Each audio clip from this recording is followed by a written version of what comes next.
our research shows that, in many instances, CSPs are behind the eight ball when it comes to understanding the opportunities ahead of them, understanding the strategic business needs that they need to embrace and fund and move forward with. So it really seems to me like this is Rakuten just saying, this is how you do it, boys and girls. This is this is how you do it. And we're not going to wait. We're not going to sit around and wait to figure out what our competitive edge is. We're going to go do it. Right And on. yeah, and I think and again, going back to my conversation with Chad, it's like early adopters to understanding the importance of doing exactly this kind of thing. Early adopters are seeing and are going to see a huge financial benefit as a result. And the CSPs who are sitting around and waiting for, the right time are going to end up being, the blockbuster videos of the CSP world. And who can afford that? Right on. And perhaps a more apt analogy these days would be Uber or perhaps Netflix.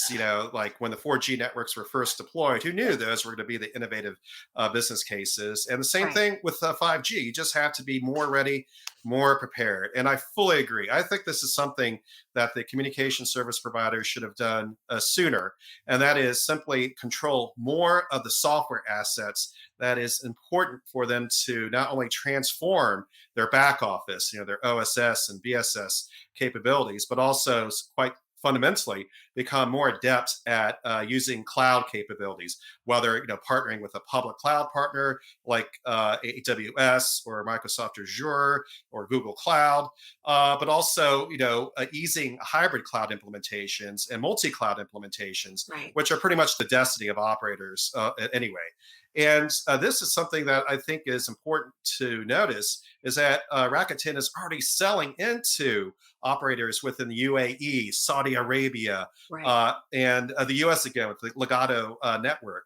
And what this is demonstrating, in addition to adding on those Altiostar customers and further strengthening that Telefonica relationship, this is something that another carrier can do. This is not Right. unique to Rakuten. So clearly, I think the old business model of a carrier not being able to sell to another carrier is pretty much out the door when it comes to international markets. When it comes to home markets, that could be too far a field for that to really happen. But when you're Right. talking about, a carrier in Japan selling into a carrier in the Mid East or the U.S., this is something that's already happened, and it's going to Right. happen even more.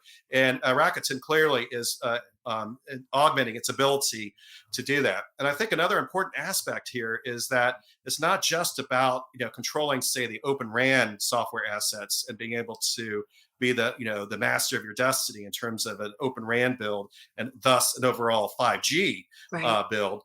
But it's also again about that supply chain. Now Rakuten can have much more confidence about being able to fulfill their business objectives